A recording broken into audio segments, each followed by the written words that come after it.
Previously in Amazing Spider-Man. Jonah Jameson and Spider-Man have buried the hatchet. Spidey even revealed his secret identity to Jonah. Since then, Jameson has gone from Spider-Man's biggest detractor to his #1 advocate. Wilson Fisk is currently the mayor of New York and has been making it look like he and Spidey are best buds as a way to ostracize Spider-Man from the rest of New York's heroes. Taskmaster and Black Ant have been hired by Kraven the Hunter to capture animal-themed superhumans.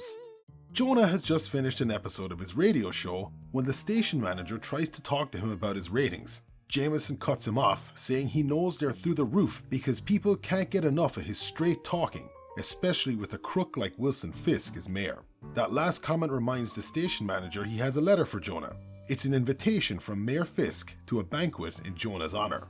To generate as much publicity as possible for the event, Fisk wants Jonah's newfound friend Spider-Man to attend and introduce Jonah on stage. Fisk has arranged some time for the three of them to take photos together as well. With his ego well and truly stroked, Jonah is ecstatic about the banquet and changes his opinion of Mayor Fisk. Now he's a great mayor.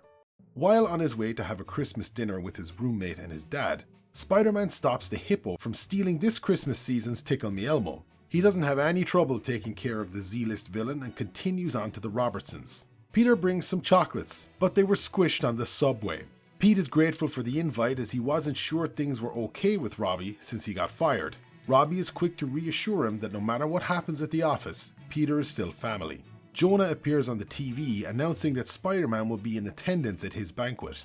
Peter is shocked and Robbie says this is why investors won't come near the Bugle, because they still associate it with Jonah and his antics. Plus, circulation is dropping because they don't traffic in Jonah's tabloid sensationalism anymore. And Jonah won't even talk to Robbie, since he believes the Bugle is still his paper. Peter cuts Robbie off by saying he won't be able to stay long because Aunt May needs him to drop by.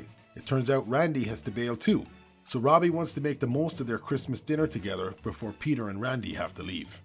Elaborate death trap inventor Arcade is making sure his latest company is happy with the package he put together for him. The customer is very happy with his purchase, but has to cut the call short as the party is about to begin, as he watches Jonah arrive at his banquet. Spider-Man greets Jonah as he's getting out of his car and says they need to talk. He tells Jonah that he won't be going to the banquet. Jonah isn't happy about this and says that Spider-Man owes him. Jonah is out there every day trying to repair the web-slinger's tarnished reputation, which Spider-Man quickly reminds him that he was the one who destroyed it in the first place. Besides all that, Spidey won't do it because of Kingpin. Jonah doesn't understand, seeing as Spider-Man and the mayor seem to be buddies now. Spidey tells Jonah that's just not true. He's been fighting Kingpin as long as he's been Spider-Man, and that billboard is photoshopped. Jonah won't listen and starts to walk away when he's stopped by the Enforcers.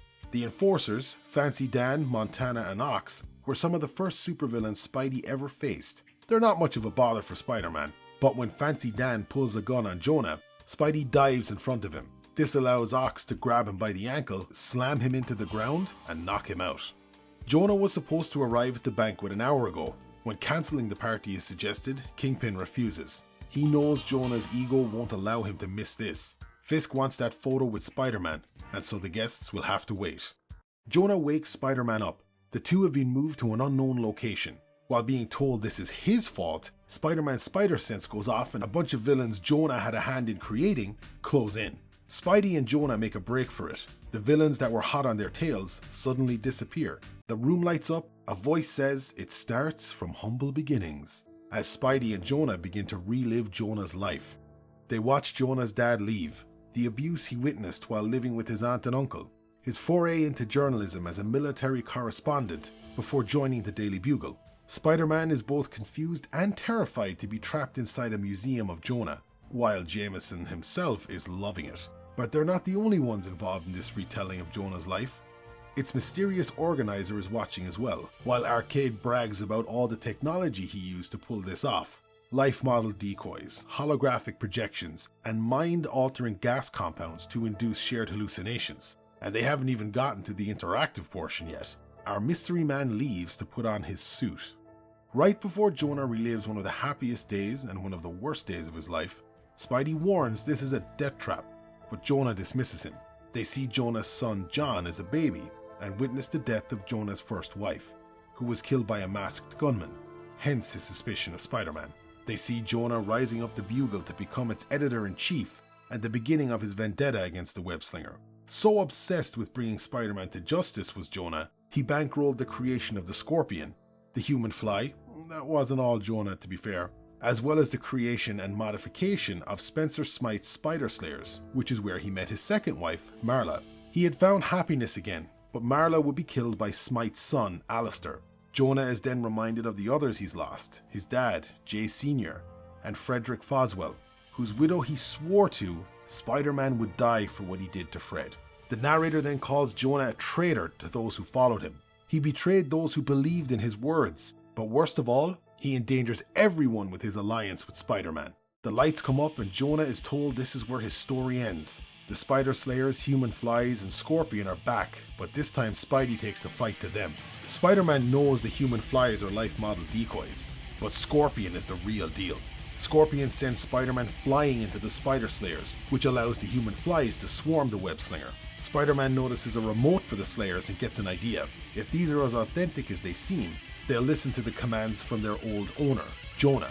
Spider-Man's plan works. Jonah pilots the Mark V and uses its network features to control the others, which allows Spidey to focus his full attention on Scorpion. He and Gargan batter each other pretty good, but Spidey uses Scorpion's tail against him and knocks him out with a well-placed kick. There's no time to catch his breath because a giant big man crashes through the roof. Spider-Man saves Jonah from being squished, but ends up getting completely obliterated by Big Man. He has Spidey pinned down and repeats something Jonah said at Foswell's funeral. Someday, he'll make a mistake, and I'll be there waiting. The Big Man is being piloted by Fred Foswell's son, Frederick Foswell Jr. Foswell's dad was the original Big Man, and Jonah gave him a second chance once he got released from prison. He didn't stay clean for long, but would end up sacrificing himself to save Jonah. Freddy says Jonah has been an inspiration to him ever since his father's funeral. He thinks Jonah was trying to tell the truth, that his father wasn't the Big Man and Spider-Man was really behind it all. Even after his sister briefly became the Big Man, he never stopped believing. He followed Jonah's crusade, supported his mayoral campaign, and read his editorials every day. Freddy orchestrated all this so he and Jonah could avenge his father's death together. He wants to use the gun that killed his father to kill Spider-Man. Jonah is in disbelief. He says Fred loved his son so much. Fred was a good man, one of the best journalists Jonah ever knew, and he was his friend, but he was also a criminal. Frederick Foswell Sr. was the Big Man, and it was the pressure Jonah put on him that caused Foswell to crack and become Big Man again. Jonah says if Freddy really wants to punish the man responsible for his father's death, then point the gun at him. This throws Freddy off, which gives Jonah an opening to restrain him using one of the Spider Slayers. Resisting, Freddy fires off the gun, shooting Jonah in the shoulder. Spider-Man uses his webbing to disarm Freddy and patch up Jonah's shoulder. Freddy has one last trick and sets the giant Big Man suit to self-destruct. Spidey digs deep and manages to throw the Big Man far enough away to save himself, Jonah, and Fred Jr. After receiving medical attention, Jonah says Freddy needs help, not a jail cell. Jonah is racked with guilt about the damage he caused to Freddy, Spider-Man, and the untold millions swayed by his masterful writing. Spider-Man tells Jonah it wasn't all bad. He gave Foswell a second chance when plenty of people wouldn't have. He also gave Peter a shot when he was just a teenager whose uncle had died. He'll drive himself crazy thinking about who he was yesterday. What matters is who he is today. Jonah shows up to his banquet without Spider-Man, much to Fisk's dismay. He calls Fisk a crook, a bad mayor, and when he falls from power, Jameson will be there laughing at him. And with that, Jonah leaves a fuming Fisk standing at the podium. Jonah shows up for work the next morning to find out his show has been bumped to a 10 a.m. start. People want to hear him bash Spider-Man, not praise him. Nora Winters arrives and seems to have an opportunity for Jonah. Scorpion is trying to get paid for his job with Arcade, but since Arcade didn't get paid, he's not going to pay Scorpion. Taskmaster and Black Ant show up out of nowhere and capture Scorpion. When he comes to, he finds himself in a cell with Stegron, King Cobra, Tarantula, and the Vulture. Lifetime achievement took place through issues 11 to 13 of Volume 5 of Amazing Spider-Man.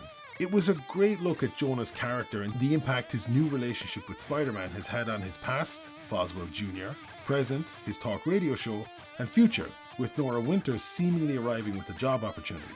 All the while sowing more seeds for the book's first big event, Hunted. Tune in next week when I look at the two-part story Family Matters, which focuses on the lizard and his family and continues to build toward hunters.